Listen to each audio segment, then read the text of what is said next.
దివ్వెల మాధురిపై పోలీసులు కేసు నమోదు చేశారు. నిన్న పలాస జాతీయ రహదారిపై మాధురి ఆత్మహత్యకు ప్రయత్నించి కారు యాక్సిడెంట్ చేసింది.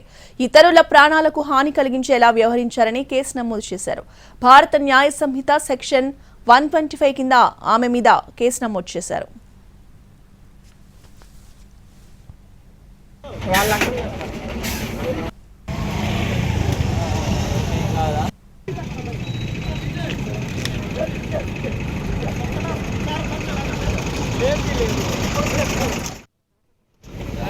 ఎక్కడ వచ్చింది వెహికల్?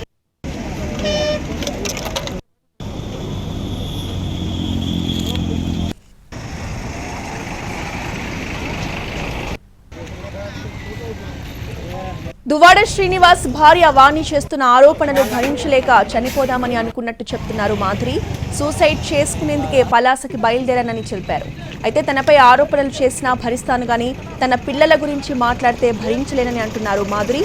వాణిపై చర్యలు తీసుకోవాలని డిమాండ్ చేస్తున్నారు.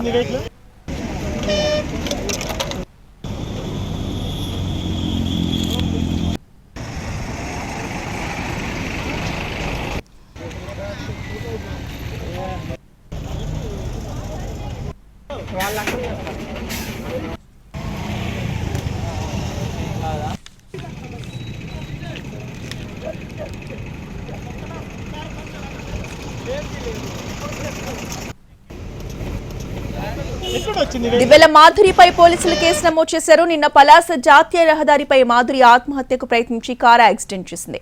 ఇతరుల ప్రాణాలకు హాని కలిగించేలా వ్యవహరించారని ఆమెపై కేసు నమోదు చేశారు. ఇదే అంశంపై పూర్తి అప్డేట్స్ ని మా ప్రతినిధి నాయుడు అందిస్తారు. నాయుడు,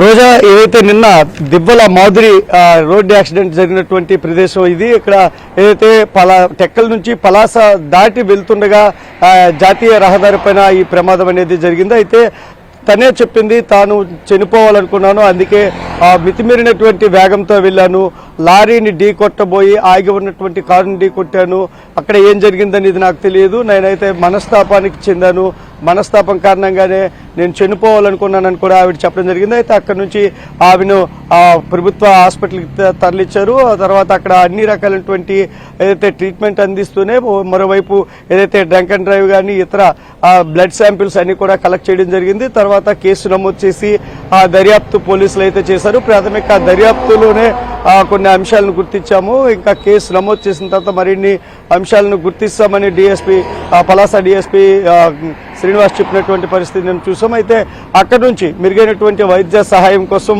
దివ్వెల మాధురిని విశాఖలోని అపోలో ఆసుపత్రికి తరలించారు. ప్రస్తుతం ఆమె విశాఖలోనే చికిత్స పొందుతున్నటువంటి పరిస్థితి. ఈ ఘటనకు సంబంధించి సెక్షన్ 125ను ఏదైతే పెట్టినట్టుగా మనకి తెలుస్తుంది.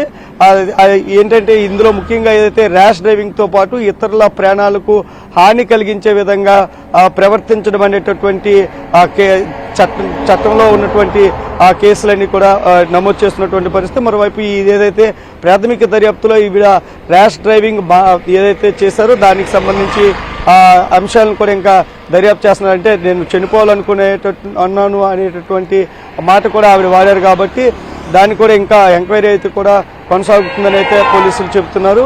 ప్రస్తుతానికైతే ఈ ఎపిసోడ్ ఇంకా కొనసాగేటటువంటి అవకాశం అయితే ఇంకా కనిపిస్తుంది. ఇంకా 4 రోజులు అయినప్పటికీ కూడా దువ్వాడ సతీమణి దువ్వాడ వాణి తన కుటుంబ సభ్యులతో కలిసి అదే ప్రాంగణంలో ఎమ్మెల్సీ దువ్వాడ ఇంటి వద్దే బైఠాయించి ఆందోళన చేస్తున్నటువంటి పరిస్థితి అయితే కనిపిస్తుంది. ముఖ్యంగా గత కొద్ది రోజులుగా ఆవిడ డిమాండ్ చేస్తున్నటువంటి విషయం ఏంటైతే ఉందో, అక్రమ బంధం పెట్టుకున్నారు కాబట్టి తన భర్త ఇక్కడ తమ ప్రాంతంలో టెక్కలలో ఉండవద్దు, అది మా పరువు ప్రతిష్టలకు భంగం వాటిల్తుందని చెప్తున్నారు. ఏదైతే సోషల్ మీడియాలో కానీ మీడియాలో కానీ వచ్చినటువంటి వార్తల నేపథ్యంలోనే తాము ఇంకా మనస్తాపానికి గురయ్యామని చెప్పి ఇటు దువ్వాడ వాణి కుటుంబ సభ్యులు చెప్తున్నారు. మరోవైపు నిన్న దివ్వెల మాధురి కూడా అదే విషయాన్ని చెప్తున్నారు.